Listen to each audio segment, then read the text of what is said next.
pessoal, vamos seguir com o nosso segundo módulo em relação à disciplina de rotinas trabalhistas. Sou a professora Juliana Araújo e vim aqui ministrar essa aula para vocês. Vamos começar. No segundo módulo, a gente vai tratar da remuneração e salários. Vamos pincelar a respeito do que é essa remuneração e o que é este salário para nós empregados.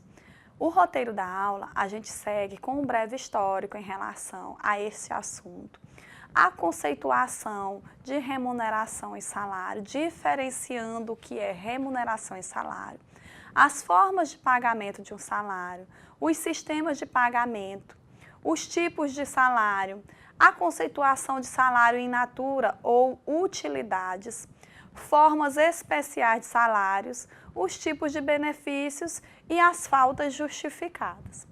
Vamos começar com esse histórico. 400 anos antes de Cristo, na Babilônia, no reinado de Nabucodonosor, salários eram incentivados através da produção de tecidos.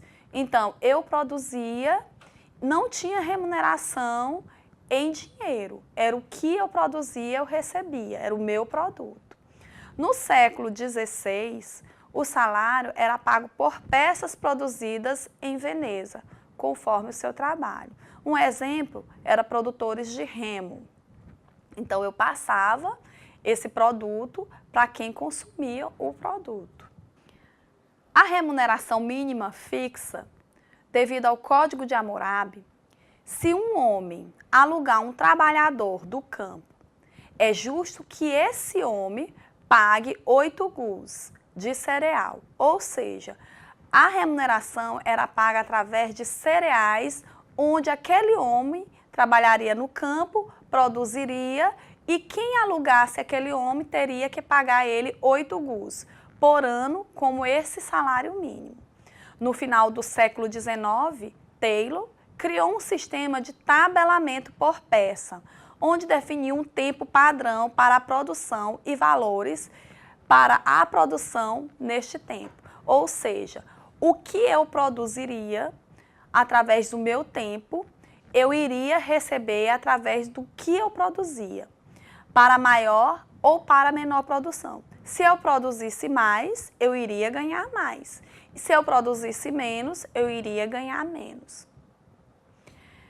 A remuneração e o salário, conceituando segundo o artigo 457 da CLT, que é a consolidação das leis do trabalho, a remuneração é o salário mais algo, ou seja, é o salário mais a gorjeta, o salário mais ajuda de custos, o salário mais comissões, percentagens, adicionais, diárias de viagem, ou seja, é um conjunto de valores recebidos. Ou seja, é o salário mais os seus benefícios. Isso é remuneração. O salário é um valor fixo, pactuado no contrato, onde lá no meu contrato de trabalho eu tenho especificado quanto eu irei ganhar por mês. É o valor da contraprestação do meu serviço. A remuneração, comissões integram o salário. A ajuda de custo entrega o salário desde que seja superiores a 50% do salário nominal. As diárias de viagem integram o salário desde que seja 50% do salário nominal. Então, é o meu salário mais 50% da diária de viagem em cima do meu salário. As formas de pagamento deste salário, o meio de pagamento é através do dinheiro em espécie, através de cheque, depósitos bancários, utilidades, segundo o artigo 458 da CLT, que é a alimentação, a habitação e o vestuário. O que a gente utiliza mais é o segundo, que é o cheque ou depósitos. As formas de pagamento desse salário, ele pode ser mensal, quinzenal, semanal ou através de comissão. O salário mensal, ele é estabelecido com base no calendário oficial, sendo apurado no fim de cada mês. Ou seja, o meu pagamento pode ser feito até o 5º dia útil do mês. O segundo salário é o salário quinzenal, onde é estabelecido com base em quinzenas de dias do mês. Ou seja, de 15 em 15 dias receberei o meu salário quinzenal. O terceiro é o salário semanal, que tem com base a semana. No final de cada semana, eu irei receber o meu salário.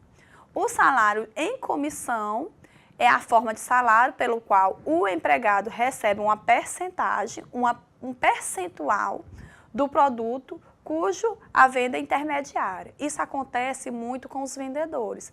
A partir do produto, da quantidade de produto que ele consegue vender, ele recebe em cima do produto que foi vendido. E os sistemas de pagamento, a gente tem um tempo, a produção e a tarefa. Vamos entender cada um. O tempo é pago em razão com o tempo que o trabalhador fica à disposição do empregador.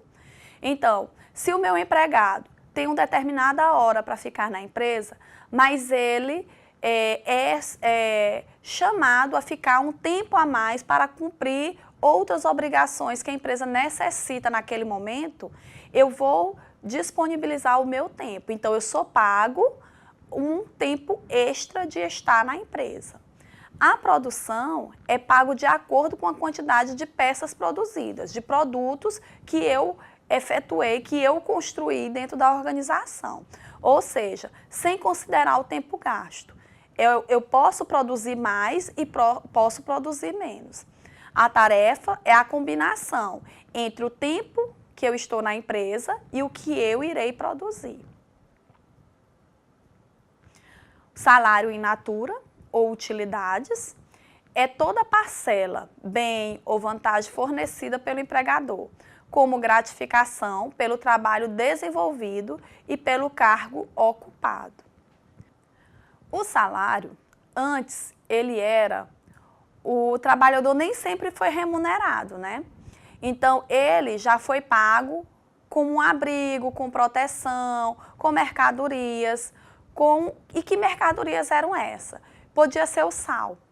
O sal, a palavra salário vem do latim, salarium, pagamento em sal. Por que eu pagava o meu trabalhador com sal? O sal, naquela época, era um bem muito precioso, era uma mercadoria muito preciosa, pois ele era referência para salgar realmente os alimentos, já que a gente não tinha habilidade, não tinha geladeira, não tinha como armazenar produtos que poderiam se estragar. Hoje, ele é tido como uma forma que o indivíduo usa para vender o seu trabalho. Este deve atender às necessidades deste indivíduo. Hoje o salário é coberto por diversas leis. Se eu trabalho, se eu sou contratada e minha carteira é assinada perante o contrato da empresa por tempo indeterminado, eu tenho, como empregador, a obrigação de pagar pelo que eu utilizei, pelo serviço que aquele empregado prestou à minha empresa. E esse serviço é pago através do salário. Temos as divisões de salário-família, que é um benefício, paga a todos os trabalhadores como salário mensal. Então, eu pago o meu trabalhador, o salário dele, e dentro do salário do meu trabalhador, eu pago o salário-família, para auxiliar no sustento dos filhos de até 14 anos incompletos ou filhos inválidos. A observação que a gente tem que são equiparados os filhos, os enteados, os tutelados, que não possuem bens suficientes para o próprio sustento. Então, as pessoas que eu registro, todas as crianças até 14 anos que eu registro na organização, dentro da minha empresa, eu tenho a capacidade de obter o salário família para a minha família. O salário maternidade já é um benefício a quem tem direito assegurada da Previdência Social por ocasião do parto. Então, o salário maternidade, ele cobre a minha empregada que saiu do trabalho para ter filhos. Então, eu, junto ao INSS, informo ao INSS a Previdência Social, que eu tenho uma trabalhadora que está saindo por motivo de parto. E essa beneficiária ela é assegurada a receber o seu salário maternidade. O INSS só exige uma coisa da segurada, uma carência de pelo menos 10 meses de contribuições mensais para conceder esse salário maternidade. Ou seja, a empregada, a assegurada, ela tem que estar no mínimo 10 meses contribuindo com o INSS para receber, ter direito ao salário maternidade. As formas especiais de salário, a gente tem os adicionais salariais, que são as horas extras, o adicional noturno, a insalubridade, a periculosidade e a transferência. Iremos tratar até a periculosidade. A hora extra. A hora extra consiste no tempo de trabalho laborado, além da jornada diária, estabelecida pela legislação ou contrato de trabalho. Ou seja, quando o meu trabalhador fica um tempo a mais na empresa, é obrigação da empresa pagar pela hora extra do meu colaborador. Se ele está trabalhando a mais, ele vai ter que ganhar uma percentagem a mais, um percentual a mais dentro da organização. O adicional noturno é a remuneração do empregado que trabalha no período noturno. Ou seja, esse período noturno, ele é após as 22 horas, após as 10 horas da noite. É dividido em hora noturna, horário noturno e intervalo. A insalubridade é um direito concedido aos trabalhadores que são expostos a agentes nocivos à saúde, dividindo-se em 3 graus. O mínimo, que dá o adicional de 10%, o médio, que dá o adicional de 20%, e o máximo, que dá um adicional de 40%. Quando é que eu sei que o meu empregado ele tem direito à insalubridade? Vamos dar um exemplo. A enfermeira, ela tem um percentual de 20% por conta do grau nocivo à saúde dela, como mexer com materiais perfuro-cortantes, com secreções, com produtos que possam ser nocivos à saúde daquela colaboradora. A periculosidade, quando o trabalhador exerce uma atividade que o expõe a uma constante condição de risco de morte. Um exemplo que a gente tem: contato com substâncias inflamáveis, explosivos, energia elétrica, radiação ionizante ou substâncias radioativas. Então, o grau de perigo é maior em referência ao de insalubridade. Então, a periculosidade ele chega até 50% em cima do salário de cada colaborador. Os tipos de benefícios. Os benefícios são facilidades, conveniências ou vantagens que um colaborador recebe da empresa, para causar estímulos motivacionais desse colaborador dentro da organização. Esses benefícios podem ser financiados parcialmente ou totalmente pela empresa, fica a critério da empresa. Mas existem os benefícios que são obrigatórios, que a empresa tem que cumprir mesmo, tem que fornecer, tem que dar para o seu empregado. A gente tem o FGTS, que é uma poupança feita pela empresa para garantir uma segurança quando esse empregado sair dessa empresa.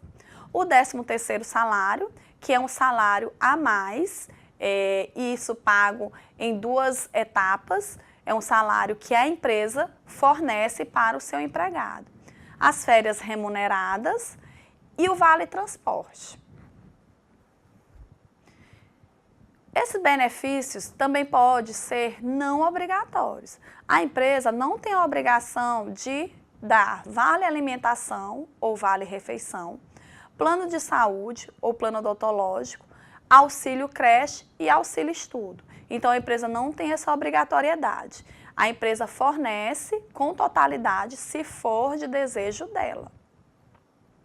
E as faltas justificadas. Por fim, chegamos às faltas justificadas, que pode ser por falecimento de um familiar, por casamento, por nascimento de filhos, que é a licença paternidade, doação voluntária de sangue ou medula óssea, cumprimento de serviços militares, prestação de provas para curso superior e por comparecimento a juízo. Então, essas são as consequências, algumas das consequências, algumas das justificativas para essas faltas dentro da empresa.